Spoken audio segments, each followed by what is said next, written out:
السلام علیکم ورحمۃ اللہ وبرکاتہ۔ آپ نے دیکھ لیا میرا وزن اس وقت 84 kg ہے، 84 کلو، اور قد میرا 5 فٹ 6 انچ یا 7 انچ ہے۔ تو 84 کلو وزن بہت زیادہ ہے۔ 84 کلو وزن 5 فٹ 7 انچ ہائٹ کو بہت زیادہ ہے۔ زیادہ سے زیادہ یہ 64 کلو ہونا چاہیے، یعنی 20 کلو زیادہ ہے۔ یہ بڑا کس طرح؟ فارغ رہنے سے، محنت جستجو نہ کرنے سے، کوئی بہت بھاری ہیوی کام نہ کرنے سے۔ میری ڈیوٹی اس طرح کی تھی، میں پاور ہاؤس میں جاب کرتا تھا تو وہاں میں فارغ بیٹھا رہتا تھا، تھوڑا بہت پیپر ورک ہوتا تھا، باقی کوئی جسمانی محنت نہیں تھی۔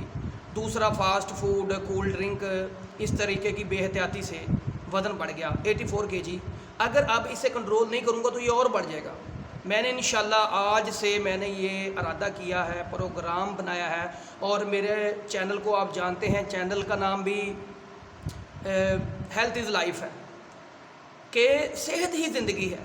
کہتے ہیں صحت ہزار نعمت ہے، یعنی ہزار نعمتیں صحت ہے۔ جو صحت مند آدمی ہے نا وہ پتھروں کے اوپر بھی سو جاتا ہے، جو بیچارہ بیمار ہے نا اسے آپ مخمل کی سیج بھی دیں گے تو وہ نہیں سو پائے گا۔ خدا کسی کو بھی بیمار نہ کرے، اور اس لیے ہر بندے سے ہماری درخواست ہے کہ اللہ نے کسی کو نہ بیمار کیا ہے، نہ اللہ نے کسی کو خراب کیا ہے، ٹھیک ہے؟ بندہ بیمار بھی خود ہی ہوتا ہے، بندہ خراب بھی خود ہی ہوتا ہے، بندہ ناکام بھی خود ہی ہوتا ہے۔ مواقع اللہ پاک ہر بندے کو دیتے ہیں، ٹھیک ہے؟ کمانے کے مواقع، صحت مند رہنے کے مواقع، وہ بندے کی اپنی مرضی ہے، ٹھیک ہے؟ میں نے ایک اور ویڈیو اپلوڈ کی تھی، ایک سائڈ پہ کولڈ ڈرنک ہے کوکا کولا کی، دوسری سائڈ پہ صاف شفاف پانی ہے۔ اب آپ کی مرضی ہے کہ آپ نے کدھر جانا ہے، آپ نے صراط المستقیم پہ جانا ہے یا آپ نے غلط راستے پہ جانا ہے۔ ابھی آپ کولڈ ڈرنک کی طرف جائیں گے تو آپ تندرست نہیں رہیں گے، اگر آپ صاف شفاف پانی کی طرف جائیں گے تو آپ تندرست رہیں گے۔ اگر آپ سادہ لائف کی طرف جائیں گے، بالکل سادہ زندگی، پیدل چلنا، وطنی کام کرنا، سادہ کھانا کھانا، تو انشاءاللہ آپ تندرست صحت مند رہیں گے۔ اگر آپ دوسری زندگی کی طرف جائیں گے جس میں فاسٹ فوڈ ہے، جس میں کولڈ ڈرنک ہے، جس میں بالکل پیدل چلنا ہی نہیں ہے، جس میں ایفرٹ ہے ہی نہیں، اے سی کے نیچے سونا، اگر آپ اس زندگی کی طرف جائیں گے تو آپ یقیناً بیمار ہوں گے۔ میں خود میرا وزن زیادہ بڑھ گیا ہے، طبیعت خراب رہتی ہے، معدہ سر سے لے کے پاؤں تک، دوسرے الفاظ میں یوں سمجھ لیں کہ بندہ انفٹ ہو گیا۔ تو انشاءاللہ آج سے میں یہ سفر شروع کرنے لگا ہوں، روزانہ کی بیس پر یا دوسرے تیسرے دن ویڈیو بھی اپلوڈ کیا کروں گا۔ اب میرا وزن 84 kg ہے، تو انشاءاللہ 30 دنوں کے بعد ہم وزن دوبارہ کروائیں گے، چیک کریں گے کہ وزن کتنا کم ہوتا ہے۔ ٹارگٹ میرا 20 کلو کم کرنے کا ہے، یعنی 64 kg 65 kg 5 فٹ 7 انچ کو کوئی زیادہ نہیں ہے، اتنا تو ٹھیک ہے، ٹھیک ہے؟ میرا اتنا ہی تھا، اس سے بھی کم تھا۔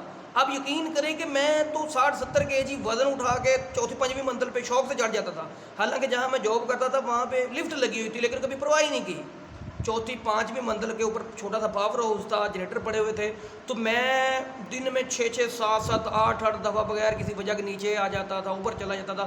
یعنی بھاگنے میں، دوڑنے میں، سوچنے میں، چلنے میں، کام کرنے میں، کسی چیز میں کوئی دقت نہیں تھی۔ آپ یقین کریں کہ موٹاپا 100 بیماریوں کی جڑ ہے، بلکہ بیماریوں کی ماں ہے۔ معدے کی جو بیماری ہے نا، قبض، اسے ام الامراض کہا جاتا ہے، میں کہتا ہوں وہ بھی موٹاپے کی وجہ سے ہے۔ ٹھنڈا پانی پینے کی وجہ سے، کولڈ ڈرنک پینے کی وجہ سے، فاسٹ فوڈ کھانے کی وجہ سے، بے احتیاطی اور بد پرہیزی کی وجہ سے یہ سارے معاملات ہوتے ہیں۔ لیکن اگر کوئی بندہ بہت وزنی کام کرتا ہے نا، پھر یہ معاملے مینج ہو جاتے ہیں۔ اگر آپ بے احتیاطی اور بد پرہیزی بھی کر رہے ہیں، کوئی وزنی کام بھی نہیں کرتے، تو پھر اس کے لیے ورزش بہت ضروری ہے۔ آپ کو کم و بیش آدھا گھنٹہ 24 آور میں سے اپنی زندگی کو دینا پڑے گا، نہیں تو آپ کی عمر ہی 30 سال کم ہو جائے گی۔ عمر کم ہونے کا مطلب یہ نہیں کہ اللہ معاف کرے ہم کوئی نعوذ باللہ اللہ کو چیلنج کر رہے ہیں۔ جو اللہ نے سانس لکھے ہیں، جو اللہ نے زندگی لکھی ہے، وہ تو آپ کو جی کے ہی جانا ہے۔ لیکن کیا فائدہ اگر آپ 50 سال سے اوپر بالکل چارپائی کے اوپر 30 سال گزاریں یا بیماری کی حالت میں گزاریں؟ زندگی تو وہی ہے نا جو تندرستی میں، فٹنس میں گزاری جائے۔ اگر اللہ نے 80 سال لکھی ہے تو 80 سال تک ہی بندہ تندرست ہو، فٹ ہو۔ ایون یہ کہ ان فٹ بندہ تو عبادات بھی صحیح نہیں کر سکتا، عبادت میں جی نہیں لگتا، تھوڑا سا تھک جائیں تو نماز کھڑے ہو کے پڑھنے کو جی نہیں چاہتا۔ جو اوراق قرآن کے پڑھ لیں تو نظر تھک جاتی ہے. ان ساری چیزوں کا میرے بھائیو حل صرف ایک ہی ہے، قدرتی، نیچرلی، فطرتی عمل، وہ ہے ایفرٹ.